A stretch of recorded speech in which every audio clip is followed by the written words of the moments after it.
Sage, maglinis ka ng bahay Mamalengke ako bukas. Hala, sama ako ma. Ay, huwag na. Unti lang naman bibiling ko tsaka tanghali ka na kung magising. E di wag. Pamamalengke.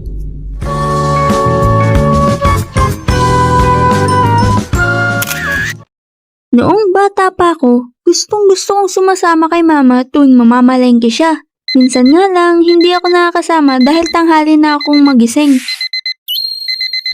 Bandang 9 kasi, marami ng tao sa palengke so mahirap na mag-ikot-ikot. Since malayo yung distance ng palengke sa bahay namin, 6:00 pa lang ay umaalis na si mama para marami pa siyang time para mag-ikot.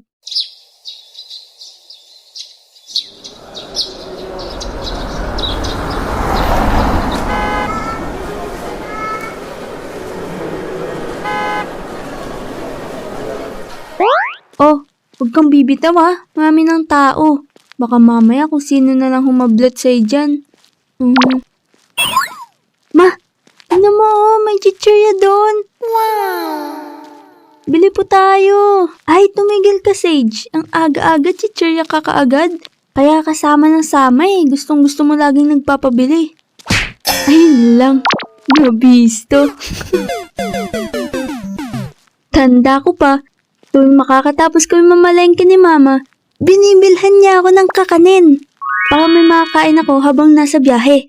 Nasa 30 minutes kasi ang biyahe and umaalis kami ng maaga so hindi na namin nakukuha mag-almusal.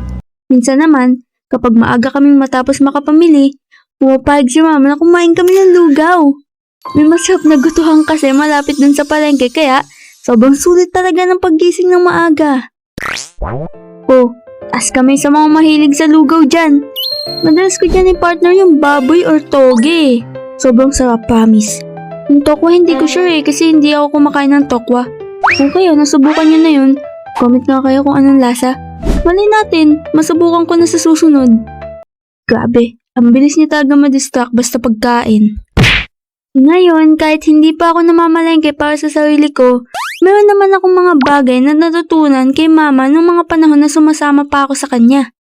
Una, ang pagtawad kay ate o kuyang nagtitinda. Expert na expert yan ng mga magulang ko, syempre. Tipong 150 per kilo, magiging 100 na lang. O diba, makisig.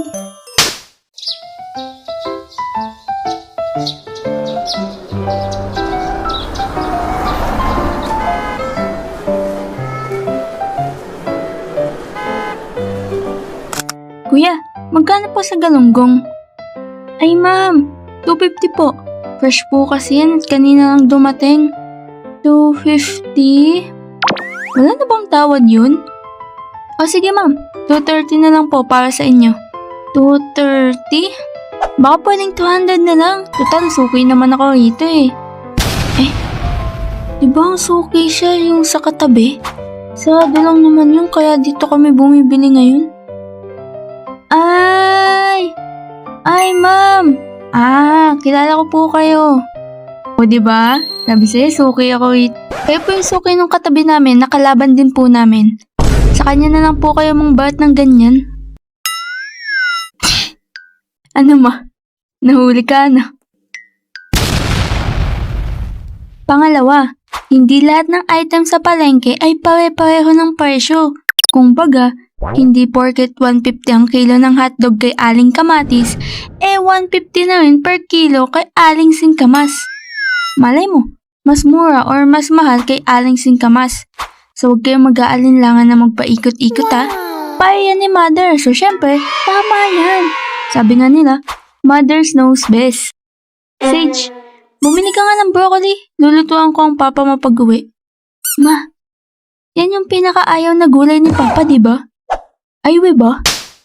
Tulad nga ng sabi ko, mga bandang 6 AM pa lang, umaalis na kami ni Mama. 30 minutes na biyahe, so bandang 6:30 to 7 AM, nasa palengke na kami. Mga bandang 9 pa dumarag sa mga tao, so more or less, meron pa kaming 2 hours para mag-ikot-ikot. Bal sa 2 hours na yun lang yung ginagawa namin ni Mama. Ikot dito, ikot doon, tanong dito, tanong doon, para lang makahanap ng mura.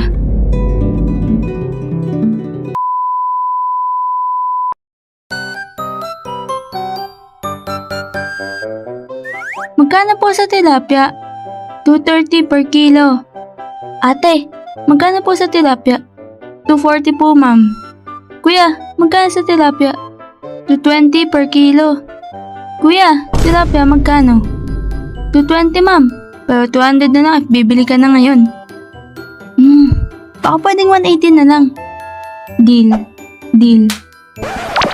Wow, napabang ilig. Pangatlo, dapat marunong kang mamili ng fresh na prutas, gulay at karne. Hindi ko alam kung paano ginagawa ni mama yun na sa pamamagitan lang ng tingin, nasisigurado niya na agad na fresh yung bilihin. Minsan nga, ang tagal niya pag matyagan yung mga bibilhin. Akala mong detective na ini-interrogate yung pagkain hanggang sa umamin siya na bulok pala siya sa loob. Umamin ka na. Alam kong bulok ka sa loob. Nagpapanggap ka lang na fresh para may bumili sa'yo.